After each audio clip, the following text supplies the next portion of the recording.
রাজধানীর নয়াপল্টনে আন্তর্জাতিক গণতন্ত্র দিবস উপলক্ষে আয়োজিত বিএনপির সমাবেশে যোগ দিতে বিভিন্ন এলাকা থেকে খণ্ড খণ্ড মিছিল নিয়ে আসছে নেতাকর্মীরা। সেখানে আছেন সহকর্মী নাজিয়া আফরিন। আমরা সরাসরি তার সাথে যুক্ত হচ্ছি।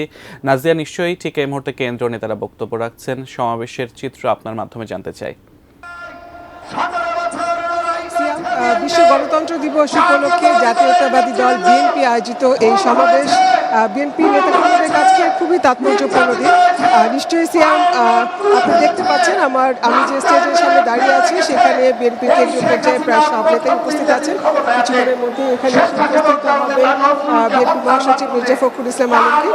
এছাড়া অন্যান্য নেতাকর্মী যারা রয়েছেন তারা সবাই চলে এসেছেন এবং এখানে এসে তারা অপেক্ষা করছেন। এখানে তারা বক্তব্য রাখছেন, বিভিন্ন পর্যায়ে নেতাকর্মীরা তারা কথা বলছেন। নিশ্চয়ই আপনি দেখতে পাচ্ছেন যে বিএনপি মহাসচিব মির্জা ফখরুল ইসলাম আলমগীর এই মঞ্চে এসে উপস্থিত হলেন এবং যেটা বলছিলাম সিয়াম, যে গণতন্ত্র দিবস উপলক্ষে বিএনপির এই সমাবেশটি নেতাকর্মীদের কাছে অনেক গুরুত্বপূর্ণ এবং সকাল থেকেই তারা কিন্তু এই বিকেলের এই সমাবেশ সকাল থেকেই তারা এখানে অবস্থান করছেন এবং নেতাকর্মী তারা বলছেন যে দীর্ঘদিন ধরে তারা জেল জুলুম খেটেছেন এবং সেই অনেকেই এখন পর্যন্ত কারাবন্দী থেকে মুক্তি পেয়েছেন, কিন্তু এখনও তাদের নামে যে নানা রকম মামলা, প্রায় প্রতিটি নেতাকর্মীর শতাধিক মামলা আছে এবং ঢাকার থেকে শুরু করে রাজধানীর বিভিন্ন শহর সারা দেশে নেতাকর্মীরা অসংখ্য মামলায় তারা জেল জুলুম খেটেছেন এবং সেই জেল জুলুম থেকে মুক্তি পেয়ে তারা আজকের এই যে সমাবেশে অংশ নিতে পারছেন। সেই কারণে নেতাকর্মীরা যারা বক্তব্য দিতে আসছেন তারা তাদের সেই কষ্টের কথাগুলো বলছেন। গণতন্ত্র মুক্তির জন্য যে আন্দোলন বিএনপি দীর্ঘদিন ধরে এই আন্দোলন করে আসছে, সেই আন্দোলনকে তারা মনে করছেন যে সাফল্যের একেবারে দ্বারপ্রান্তে এসে পৌঁছেছে এবং অন্তর্বর্তী সরকারের মাধ্যমে যে নির্বাচন অনুষ্ঠিত হবে সেই নির্বাচনের মাধ্যমে নিশ্চয়ই দেশের জনগণ তাদের জনপ্রতিনিধি নির্বাচন করবেন এবং সেই জনপ্রতিনিধি নির্বাচনটা হবে স্বতঃস্ফূর্ত এবং অংশগ্রহণমূলক। সুস্বাদু বাদাম, তিল আর স্বাস্থ্যকর গ্লুকোজ সব মিলিয়ে প্রাণ পিনাট বার, স্মার্ট কিছু খাও। এই নেতাকর্মীরা তারা বারবার সেটাই বলছেন যে নেতাকর্মী তাদের যে কর্তব্য তারা করেছেন জনগণের জন্য যে করতে পারবেন সেই কর্মীকেই তারা বেছে নেবেন এবং সবাই তখন মেনে নিতে বাধ্য পারবেন, যে কারণ কেন জনগণ তাদের নির্বাচনে অর্থাৎ ভোটের মাধ্যমে এই জনপ্রতিনিধি নির্বাচন করতে পারবেন। সেই কারণেই তারা মনে করছেন যে আজকের যে এই গণতন্ত্র দিবস উদযাপন সেটা অনেকটাই আনন্দপূর্ণ এবং তারা বলছেন যে এটা একটা বিজয়ের দ্বারপ্রান্তে এসে পৌঁছেছে।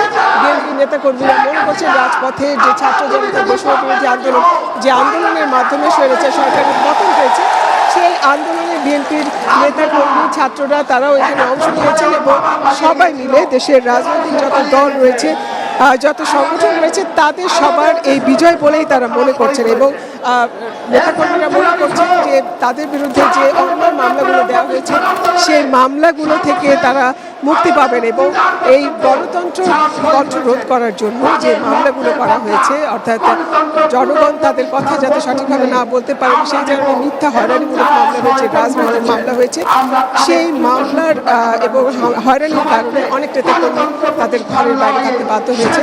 এই নেতাকর্মী যারাই আসছে ছাত্র নেতা থেকে শুরু করে স্বেচ্ছাসেবক দল, যুবদল, সব নেতাকর্মীরাই বলছেন যে মামলাগুলো সবগুলো ছিল হয়রানিমূলক এবং এখন যখন তারা এই মামলার মুখোমুখি হচ্ছেন, আদালতে যাচ্ছেন, সেই মামলাগুলো অনেকগুলো খারিজ হয়ে গেছে।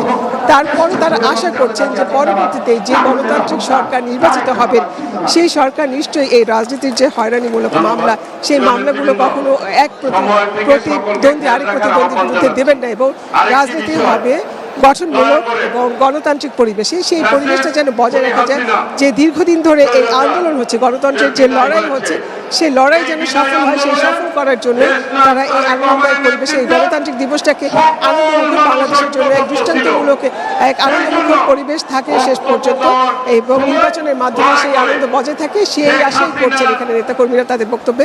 পরবর্তীতে নিশ্চয়ই আমরা দলের মহাসচিব মির্জা ফখরুল ইসলাম আলমগীর এবং দলের ভারপ্রাপ্ত চেয়ারম্যান তারেক রহমান ভার্চুয়ালি যে বক্তব্য দিবেন তা নিশ্চয়ই দর্শকের মাধ্যমে সরাসরি দেখাবো।